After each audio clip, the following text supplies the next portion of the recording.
Olá, estamos começando mais um programa Personalidade Mais, agradecendo a sua audiência, a sua participação e principalmente a sugestão do tema ou entrevistado que você quer ver em nosso programa. Sugestão esta que você pode enviar através do e-mail que aparece aí no seu televisor.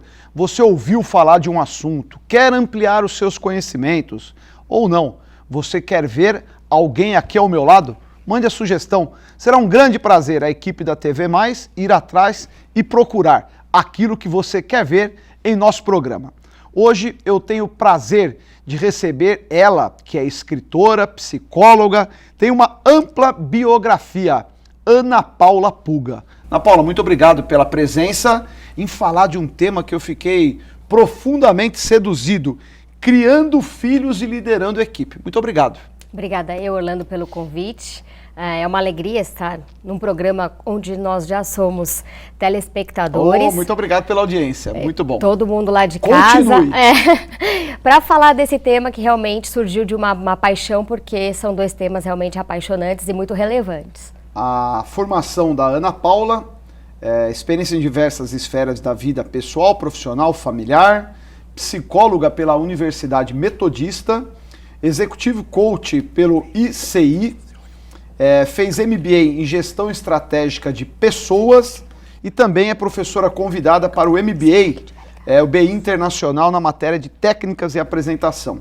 Diversos artigos publicados e também criadora de um blog que acabou resultando no nome do livro. Aliás, desde já quero mostrar aqui, este é meu, fui presenteado pela Ana Paula, que é exatamente o livro Criando Filhos e Liderando Equipes.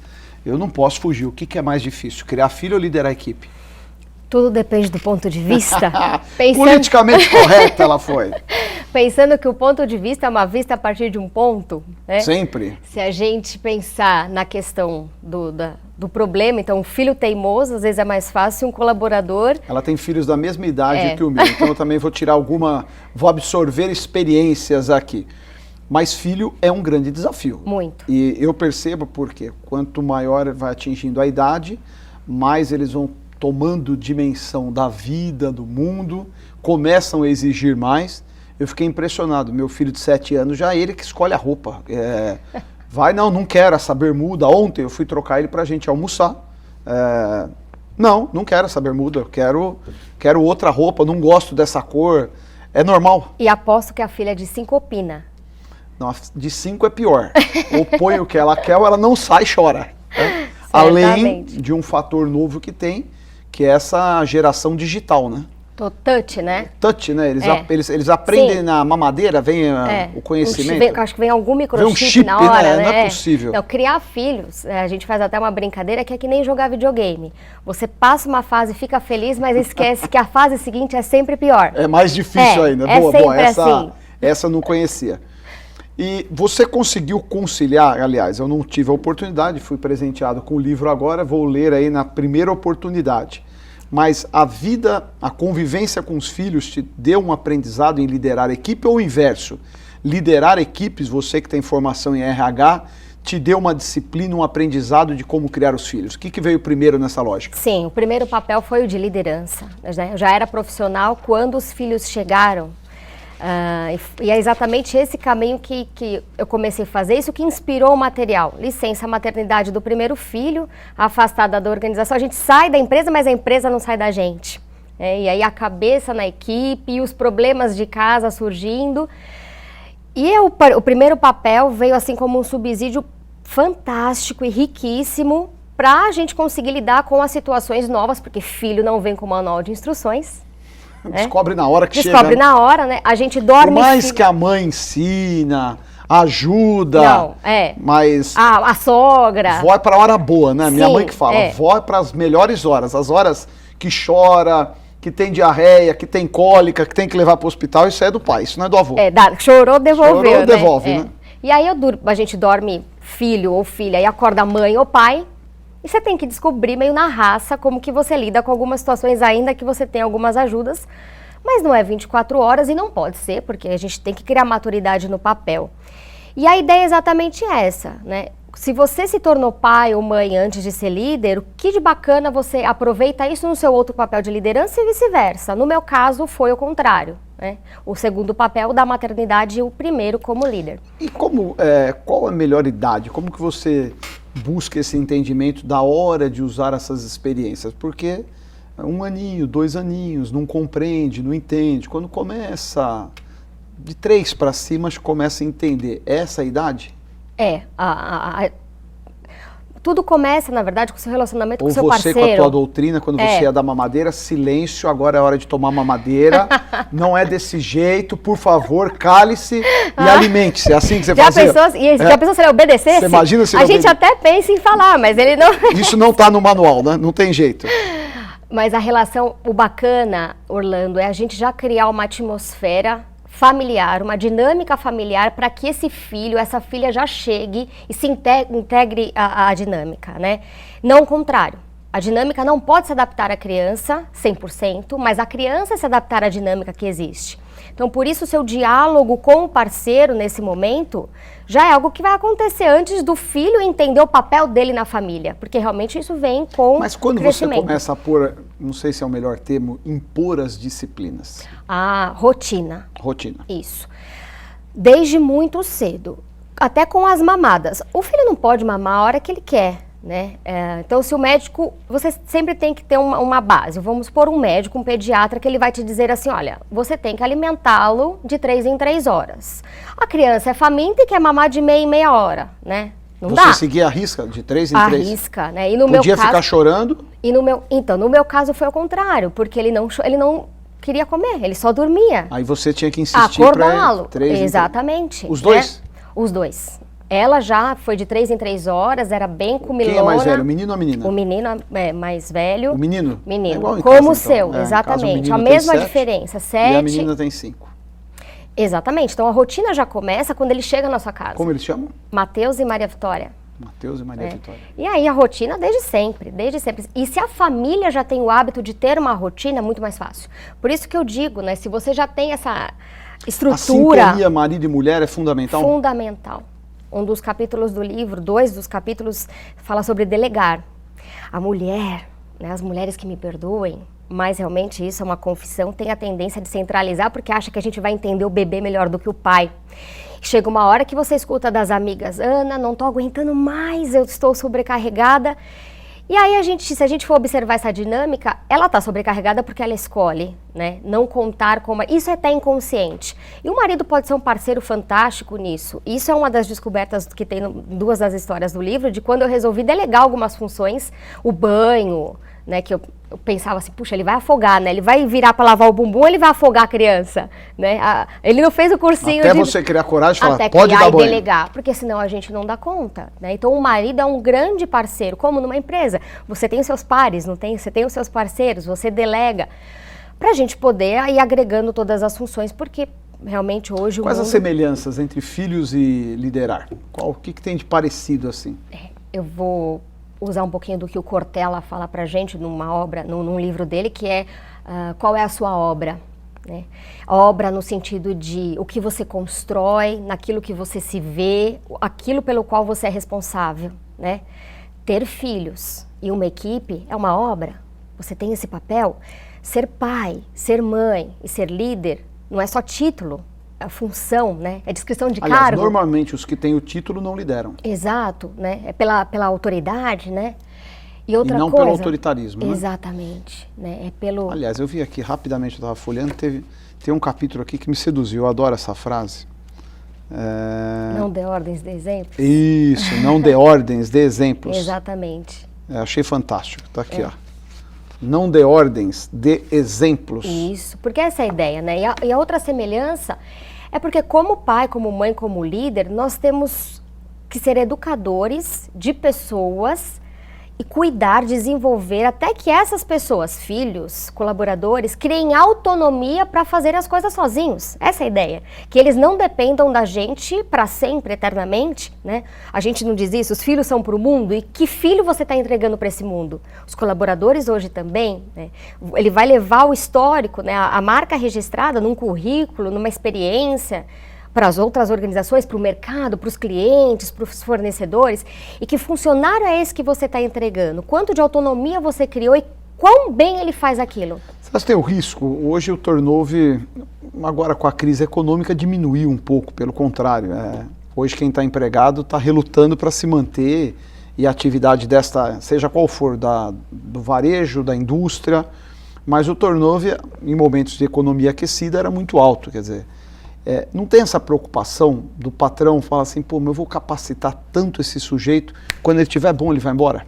Algumas organizações, Orlando, estão se preocupando com um novo subsistema de retenção de talentos, porque tem um custo. Né? Pois é, você acredita nesse profissional, investe nele, depois ele vai embora. Sim, né? E não tem contrato que o faça permanecer, né? Não tem salário que faça permanecer. Não tem oferta que o segure. Não, né? Você tem o custo da seleção, você tem o custo do treinamento, né? Você tem o custo do on-the-job que ele vai participar, você tem o custo da integração, e aí você perde esse talento, né? Porque você não prestou atenção a alguns sinais que ele podia dar enquanto colaborador que você estava perdendo, né? Isso é importante. Se a organização não fizer a diferença na vida do funcionário, alguém vai fazer. Então o desafio é saber seduzir este profissional. Claro, né? O encantamento do cliente. Antes de você encantar o seu cliente externo, encante o interno, que são seus colaboradores. Mas e quando o desafio é na questão da remuneração? Você pode ser um grande líder, amável, adorável, mas o sujeito chega e pumba, cobra oferta. A remuneração é um dos fatores. A gente diz mais importante? Não. Existem pesquisas que falam que o reconhecimento, tem um capítulo no livro que diz reconhecimento, o poder dos fogos de artifícios. Exatamente porque o colaborador precisa entender qual é o papel dele na obra, qual é o significado do trabalho dele na organização. Né? Agora, se o que motiva o colaborador é dinheiro, então se a gente pensar na pirâmide de Maslow, ele está na base da pirâmide, né, onde as necessidades básicas precisam ser supridas, de repente ele vai precisar realmente de uma remuneração mais alta. Se não há negociação... Mas o reconhecimento é papel muito importante nessa relação. Primordial. Exatamente para isso, para ele entender... Eu não trabalho só nessa prensa, eu não estampo só peças, né? Não, eu construo um carro, né? Esse carro que você está dirigindo muito mais do que a atuação pontual. Que o trabalho dele... Ele é uma engrenagem dentro desse sistema. O trabalho dele não tem um fim nele mesmo, é um meio para alguma coisa. Se o colaborador entende isso, ele leva isso para a família. Se a família está conquistada, ele pensa duas vezes antes de vai contrariá-lo numa aventura de trocar de empresa. De trocar o certo pelo duvidoso, né? E sempre isso entendendo o contexto. Hoje, então, nem se fale. Eu estou entrevistando Ana Paula Pulga, que lança na próxima segunda-feira, agora, dia 17, no Espaço Conar, lá no Hotel Transamérica, o livro Criando Filhos, Liderando Equipes. É isso? É lá no Conar? No Espaço Transamérica. No Espaço Transamérica, isso. A partir de que horas? A partir das 15 horas, eu estarei no stand da Quality Mark. Autografando, batendo um papo, tirando dúvidas. O pessoal tem dúvidas sobre coaching, faço ou não faço? Treinamento de motivação é ou não é a ideia? O que é mais fácil? Liderar filhos... E logo os livros estarão nas bancas também, nas livrarias principalmente. E eu estou curioso, estou ansioso, porque eu gosto de ler e também quero saber o que tem aqui. Da onde veio a inspiração? Você sempre teve o desejo de escrever um livro? Sempre. Sempre? Era um sonho escrever um livro? Igual ter filho. Dizem que para ser completo a gente tem que vir ao mundo, plantar uma árvore, ter um filho e escrever um livro, é isso? Falta plantar árvore. Mas essa não é difícil, né? Não, hoje em dia tá o livro acho que é mais difícil. Era um sonho. Era um sonho, né? Porque é o primeiro livro da Ana Paula Pulga. É o primeiro, já tem alguns outros materiais no forno. A editora é a Quality Mark? Quality Mark, isso. Quality Mark. Muito bom. Bem bacana, tem vários títulos de administração, recursos humanos, gestão. Ana Paula, nós vamos para um rápido intervalo comercial, mas você vai continuar com a gente nessa entrevista gostosa com a psicóloga e escritora Ana Paula Pulga. Continue com a gente aqui no Personalidade Mais.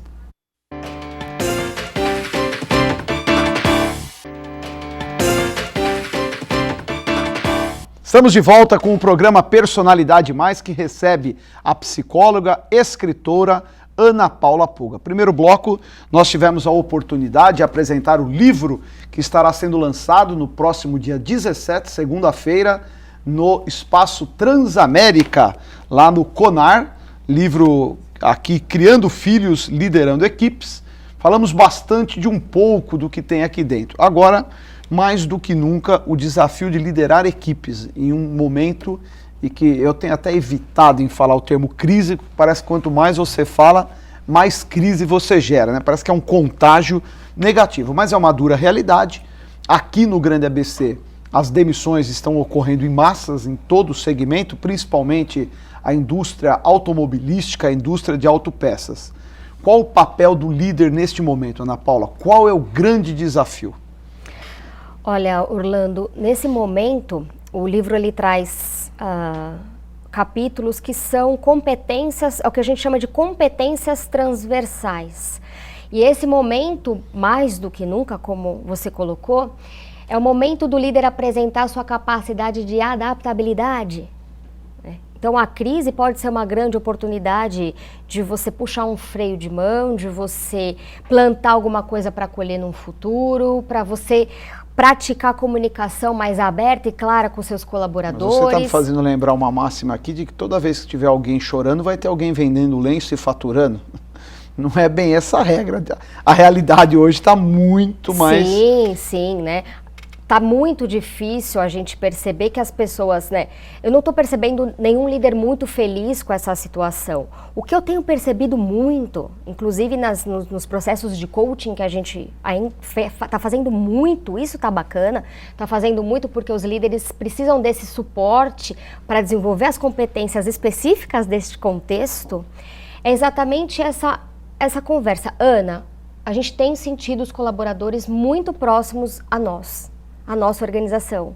Eles estão flexíveis, a gente está conseguindo conversar, os momentos de refeitório, de grêmio, está sendo utilizado e muito bem visto por parte do colaborador, porque está todo mundo no mesmo barco, não, Orlando? Não é Você acha só que o falta colaborador? um pouco de audácia? Uma das medidas agora, inclusive boa, mas tem muita reclamação, que é a flexibilização da questão da remuneração. Você continua trabalhando, mas aceita, tal. Tem reclamado que o acordo, até você conseguir pôr isso em prática, é muito difícil. Medidas como essa podem ser paliativas para poder superar esse momento difícil?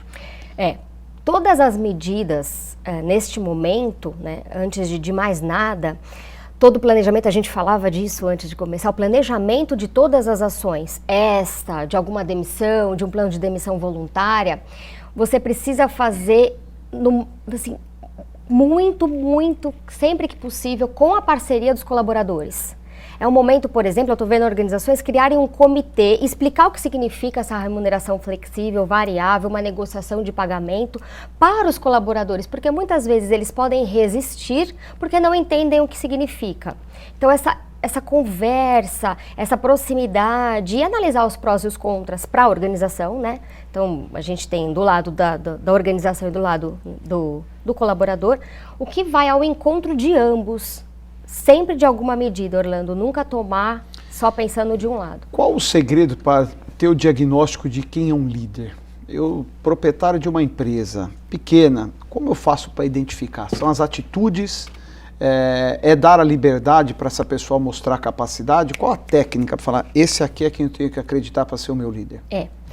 Você falou uma palavra importantíssima e chave, atitude. Quando a gente pensa em competência, a estrutura da competência o que é? É você saber fazer e você querer fazer. Você pode saber muito sobre alguma área, só que você nunca foi convidado a liderar aquela ação, aquela área, né? E você não quer. Tem muitos aquela casos... história de tirar alguém do marketing e pôr no comercial? Dá uma guinada. Sim, ou tirar a pessoa de um backstage ali do comercial, que ele só faz... E colocar, exatamente, colocar à frente de vendas, ele não quer. E aí você perde um bom técnico e ganha um péssimo líder, né? A gente tem algumas ferramentas de diagnóstico também para você perceber o quanto de potencial, isso é importante, é como um carro, né? Vai de 0 a 100. Conhecer a organização como um todo hoje é quase que uma obrigação? Com certeza. da produção a todos os departamentos. O bom líder tem a obrigação de conhecer a verticalização, todo o processo de uma empresa. Total, né? O que a gente chama da competência de Entender para visão holística. compreender. Total, visão holística. Estratégia, né? Quando a gente fala do líder estratégico, da área estratégica, das ações estratégicas, é a gente perceber o impacto da minha ação, da minha área, da minha liderança num todo, né? Você tem sempre uma meta global. Se você não sabe a meta global, você não consegue definir a sua meta estratégica da sua área. Pela tua experiência, os bons pais são sempre bons líderes ou os bons líderes são sempre bons pais? Ou não existe nenhuma correlação? Existe. Existe? Né? A experiência de vida mostrou isso ao longo dos anos, das ações, quer dizer, aquele sujeito que é afetivo, é bom pai. Normalmente ele é bom líder ou não? Tem uma relação totalmente distante uma coisa da outra. Se a gente pensar em termos de competências transversais, que são aquelas realmente que passam por diferentes contextos e que você toma consciência disso, Orlando, você consegue ser bom em ambos papéis, né? E aí a gente na teoria é fácil falar, mas na prática não claro, é. Não é aquela coisa de você ter que se dedicar muito à empresa, ao trabalho. Hoje as empresas exigem cada vez mais, você chega aos 60 anos tendo que estudar, fazer mais uma pós, e muitas vezes a família acaba sendo preterida. Sim. É aí que eu quero chegar. Qual o segredo para conciliar isso? E assim, a regra é essa, o bom pai é sempre um bom líder? Sabe qual é um segredo bacana? De você perceber se as prioridades que você está definindo, né? Vamos pensar em mim. Se as prioridades que eu tenho definido hoje, eu sou mãe, eu sou filha, eu sou irmã, eu sou profissional, como elas estão impactando em termos de sentimento. Então, eu estou me sentindo muito bem, estou super feliz, estou satisfeita, mas se eu fizer essa mesma pergunta, de repente, para os meus filhos, ou se eu me preocupar em observar quão felizes eles também estão frente às minhas decisões, aí eu vou ter um termômetro de que se eu estou realmente priorizando direitinho, né? Se eu estou priorizando de maneira a que todo mundo experimente de um sentimento positivo. Porque se só eu estou experimentando, é egoísmo, né? Não estou dizendo que a gente tem que deixar, por exemplo, de definir as prioridades pensando... Então você está dizendo que a mulher não pode trabalhar fora, porque se perguntar para o filho, ele vai querer você 100%. Não, não. Eu estou dizendo que se quando eu defino que eu vou trabalhar fora e eu vou ficar com ele só à noite, isso é bem comunicado para ele. Eu tomo a decisão com segurança e ele entende o para que mamãe trabalha fora. Ele precisa compreender também. Isso. É o envolver a família nessa dinâmica, assim como a gente envolve os colaboradores nessa dinâmica. Dá para citar 1, 2, 3 exemplos de como ser bom pai e bom líder? Dá. Aquela regrinha básica. Tem muita coisa que fala assim, se você seguir essa disciplina, dificilmente você vai errar. Você pode aperfeiçoar muito mais, mas tem 3 coisas que são elementares. Me dá 3 exemplos. Dou. Primeiro a gente tem que pensar no propósito do nosso papel.